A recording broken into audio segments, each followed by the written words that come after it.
আমি যদি বলি আমি অনেক ইগোইটিক পার্সন, আমার অনেক ইগো, তাহলে আপনাদের মাঝে 90% মানুষের মধ্যে আমার সম্পর্কে নেগেটিভ একটা ধারণা জন্মাবে, নেতিবাচক একটা ধারণা জন্মাবে, এবং যেটা অত্যন্ত স্বাভাবিক। এখন দেখেন, জনপ্রিয় ম্যাগাজিন ফোর্বস ম্যাগাজিনের একটা আর্টিকেল কিছুক্ষণ আগে আমার চোখে পড়ে, যেখানে ইগোটাকে তারা দুইভাবে ডিভাইড করছে। একটা হচ্ছে পজিটিভ ইগো, আর একটা হচ্ছে নেগেটিভ ইগো। আপনি আপনার লাইফে যদি পজিটিভ ইগোটাকে যদি আপনি ইমপ্লিমেন্ট করতে পারেন, তাহলে আপনি আপনার লাইফে অনেক প্রোগ্রেস করতে পারবেন। এখন দেখেন, পজিটিভ ইগোটা আমরা আমাদের লাইফে কিভাবে ইউজ করব। অনেক সময় আমরা অনেককে কথা দিয়ে দেই যে আমি তোমার এই কাজটা করে দিব।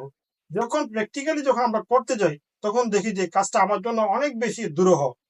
তখন আমরা চাইলে কিন্তু ওই কাজ থেকে নিজেকে সরাই নিয়ে আসতে পারি, কুইট করতে পারি, সারেন্ডার করতে পারি। বাট তখন যদি আমি আমার পজিটিভ ইগোটা ইউজ করি, যে আমি যেহেতু বলছি